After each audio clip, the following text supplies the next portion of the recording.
I got a microphone now. This is serious. Meme review.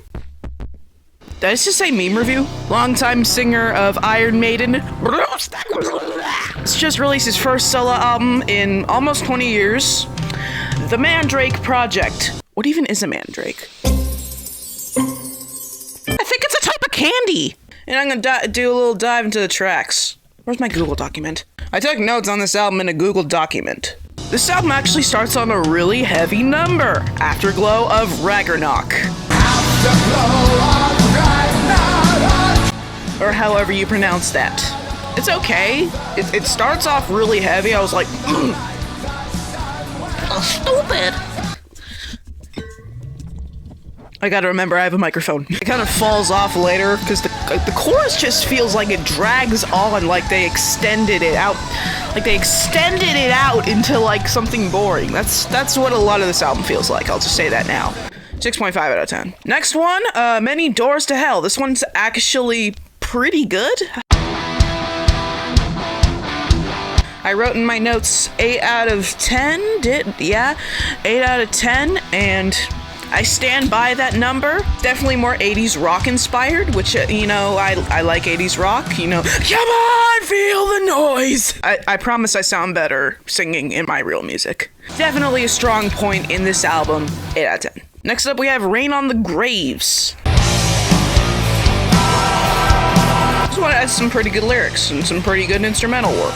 Lyrics are portrayed pretty well by the music video.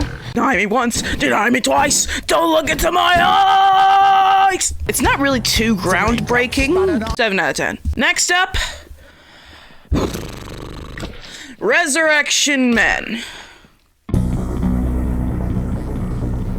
It just sounds like a watered-down Iron Maiden B-side that was just stretched out to be as boring as possible. Like, first listen, I couldn't even finish the song. 4.5 minutes in, I just skipped to the next song. 4 out of 10. Speaking of next songs, we have Fingers in the Wounds.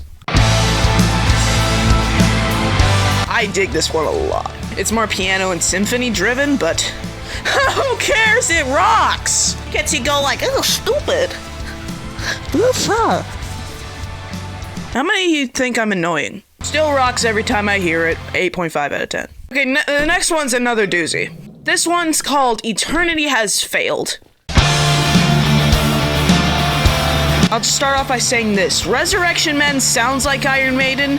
This literally is Iron Maiden. And I mean, it sounds like Iron Maiden. It is an Iron Maiden song. This literally is just If Eternity Should Fail from the Book of Souls, but with better production and slightly changed lyrics. This would have been 10 out of 10 if this was an original song, because it's an amazing song, but since it's already an Iron Maiden song, 5 out of 10. Mistress of Mercy. What did I write in my notes?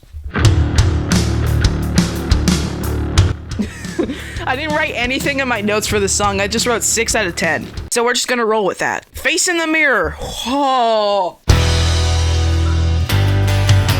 Best song on the album. It's more of a somber ballad on this, and I dig it a lot. This album is kind of like half of them are duds, but the other half is like, oh. Not really like, oh. It's more like, oh. Best song on this album, 9 out of 10. Alright, next one. We're nearing the end here. Shadow of the Gods. We'll feel the night. This one kind of starts off like Face in the Mirror, but gets a lot heavier. And it's almost better. Just like this little... Okay.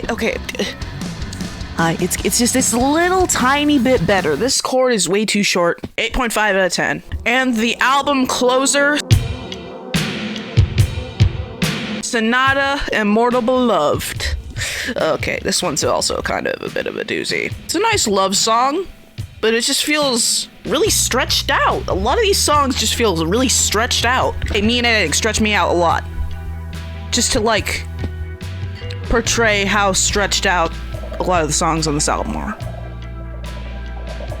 There are some good long songs on this album, like the previously mentioned Eternity Has Failed and Shadow of the Gods, but this one kind of just falls flat. 6 out of 10. Now we're gonna take a dive into other aspects of the album, like vocals, production. Speaking of production, the production is pretty good. Hang on, who mixed this album? Who mixed the Mandrake project. Roy Z's production is better than any Iron Maiden album of the past 20 years. Just listen to The Wicker Man and not get annoyed by all the mid-tones in that guitar. You watch the world exploding every single night. Yeah, give the production 8 out of 10. Vocals. This one's a doozy. Okay, let me give you a little timeline of Bruce Dickinson's vocals. In the 80s, he sounded amazing. I wish I sounded like him, but I just don't. During the mid-80s to, like, mid-90s, tensions were high between Bruce Dickinson and the rest of the band. Somewhere in Time was supposed to be a lot more acoustic, according to Bruce Dickinson, and the band was like, no, we can't do that, our fans. So in the 90s, he just sounded so mad. Just listen to Be Quick or Be Dead and not get chills. And he left in, like, 1993 and did his solo project. And he sounded... throughout the 90s, he morphed into the old man voice that he has today. And then on 2000's Brave New World, after he rejoined, he just sounded like, ugh! And it's just gotten worse and worse over the past 24 years, and now we have the Mandrake project, and it sounds like he's forcing a lot of these notes out. So vocals, I'm gonna have to give a 6 out of 10. The instrumental work on this album is actually really good. Like Eternity Has Failed, you're gonna get headbanging. Yeah, that's my impression of electric guitar. Get out. It's good, but I don't think it really adds much to the album, so I'm gonna give it 7.5 out of 10. Album cover, 6 out of 10. Why? I don't understand the story for this album. It's called the Mandrake Project, and there's a coin with an M on it. Why didn't they just call the album the Mandrake Penny or the Mandrake Nickel? Hey, look, a nickel. So yeah, album cover 6 out of 10. Now we're gonna dive into the 2 music videos on this album, Rain on the Graves and Afterglow of Ragnarok. Both of these music videos have amazing visual effects and acting. And then you got Bruce Dickinson going like, whoa! So I'm gonna give Afterglow of Ragnarok an 8 out of 10, and Rain on the Graves a 9 out of 10, mainly because of that first verse. It'll probably be here unless it's copyrighted. Deny me once, deny me twice, don't look in my eyes! So what would I rate this album overall? A lot of the songs were good, but not really memorable or groundbreaking. So I'm gonna give this a 7 out of 10. I just hope that new Judas Priest album will be better. Yeah.